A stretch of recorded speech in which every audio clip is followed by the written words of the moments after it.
საქმეში არსებობს გამოკითხვის სოქმი, სადაც დაფიქსირებულია ინფორმაცია იმასთან დაკავშირებით, რომ ოთარ ფარცხალაძეს და ლევან ჯანგველაძეს ერთმანეთთან ჰქონდათ გარკვეული სახის გაუგებრობა და დაპირისპირება. Biznesmen ლევან ჯანგველაძის მკვლელობის საქმეში ახლა პროკურატურას მაგიდაზე უდევს მტკიცებულება, სადაც ოთარ ფარცხალაძის სახელი და გვარი ფიგურირებს. ჯანგველაძის ოჯახის ადვოკატის თქმით, საქმეშია გამოკითხვის ოქმი მოწმის ჩვენება, რომელიც გამოძიებას უყვება, რომ ჯანგველაძეს და ფარცხალაძე რომანოვს ბოლო პერიოდში სერიოზული დაპირისპირება ჰქონდათ. ბიძინა ივანიშვილის ორ სანდო პირს შორის რა საკითხზე იყო უთანხმოება, ეს სავარაუდოდ მოწმის ჩვენებაში წერია. საიდუმლოდ რჩება, ვინ არის მოწმე, რომლის ჩვენებამაც შესაძლოა ჯანგველაძის საქმე ამოატრიალოს და პროკურატურას აიძულოს. სისხლის სამართლებრივი დევნა გამოაცხადოს ოლიგარქის უახლოესი გარემოცვის წევრების წინააღმდეგ.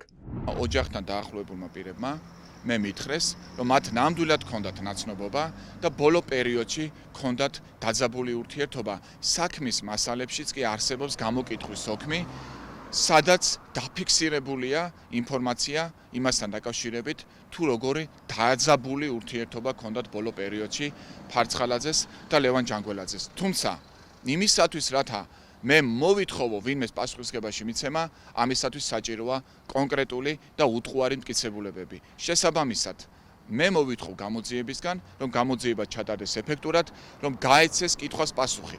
ეს ადამიანი რეალურად მონაწილეობდა თუ არ მონაწილეობდა აღნიშნული დანაშაულის ორგანიზებაში.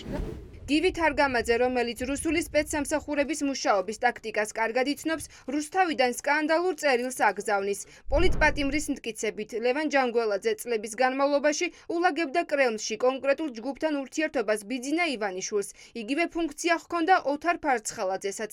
თარგამაძის მტკიცებით, ოთარ რომანოვ ფარცხალაძემ გადაწყვიტა მხოლოდ ის ყოფილიყო ივანიშვილის შუამავალი მოსკოვთან და ამიტომ ლევან ჯანგველაძის მოცილება გადაწყვიტა.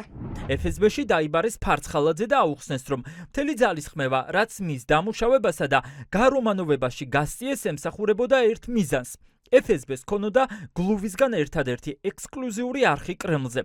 ერთადერთი და ექსკლუზიური, ეს იყო მთავარი, მაგრამ აღმოჩნდა, რომ ექსკლუზიურობა არ არსებობს და სანამ FSB თავის პირმშოს შლაპით, ბუშტებით და ბამბის ნაყინით წითელ მოედანზე პარადზე ასეირნებს, გლუვი პირადი არხით არხეინად ეკონტაქტება კრემლს და FSB ოფსაიდშია. ბოტასაც მოთხოვეს ამის გამოსწორება და აუხსნეს, რომ წინააღმდეგ შემთხვევაში მისი არსებობა აზრს დაკარგავს და ხაზეინები არ არსებობას უზრუნველყოფენ. ამერიკული სანქციითაც კი ფარცხალაძეს FSB-ში სწორედ ეს ფუნქცია აქვს განსაზღვრული. ინსტრუქციების გადამცემი. ამიტომ სხვებისგან განსხვავებით ეს ვერსია, სხვებისგან განსხვავებით სრულიად გამართულია. ისევე როგორც ფარცხალაძის შემდგომი მოქმედებები, დავალებების გაცემა ზუსტად ასეთი სიტუაციების მოსაგვარებლად, საკუთარი ფრთის ქვეშ არსებულ მიქაძეების ჯგუფზე. თარგამაძის გავრცელებული ინფორმაციის თანახმად, ძმები მიქაძეები სუსის ყოფილი შეფის გრიგოლ ლილუაშვილის ფრთის ქვეშ იყვნენ. ამიტომ ჯანგველაძის მკვლელობის საქმეში ლილუაშვილი გომელაურის მონაწილეობაც აუცილებელი იყო. კიდევ ერთი ოპოზიციონერი ლევან ხაბეიშვილი ამბობს, რომ ახლა ბიძინა ივანიშვილი რუსეთისგან ითხოვს ფარცხალაძის წინააღმდეგ საქმე აღიძრას. თუმცა ფორმალურად იმისთვის, რომ დაზრალებული ჯანგველაძის ოჯახს გამოძიების იმიტაცია შეუქმნას.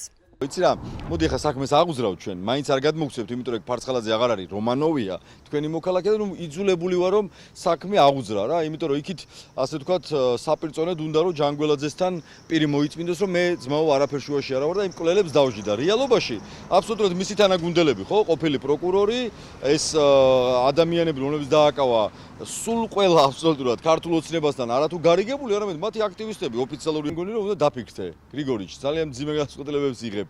იქით ფარცხალაძეს თუ საქმეს აღვძრავ, აქეთ მისი ხალხი დაკავებულია, იქით კალაშოვთან, რუსებთან არეული აქვს, ანუ ბიზნეს ყველგან არეული აქვს. ლევან ჯანგველაძის მკვლელობა რომ შეკვეთილი იყო, ამის შესახებ ადვოკატი თავიდანვე საუბრობდა. თუმცა გამოძიებამ არაფერი გააკეთა მტკიცებულებების მოსაპოვებლად. დაქირავებულ ქილერს გელა უძილაურს მკვლელობიდან რამდენიმე საათში თბილისის დატოვების და ნივთი მტკიცებულებების განადგურების საშუალება მისცეს. რამდენიმე თვის შემდეგ კი გამოძიებამ ძმები მიქაძეების და ეგრეთ წოდებული კრიმინალური ავტორიტეტის გიორგი ჯოხაძის წინააღმდეგ დაწყებული სისხლის სამართლებრივი დევნით თქვა, რომ დამკვეთების კვალზე გავიდნენ, თუმცა ეს მოკლული ბიზნესმენის ოჯახისთვის საკმარისი არ არის და ისინი მთავარი დამკვეთი პირის დასჯას ითხოვენ. როდესაც დანაშაული მზადდებოდა, სახელმწიფომ არაფერი გააკეთა იმისათვის, რათა მომხდარიყო აღნიშნული დანაშაულის პრევენცია.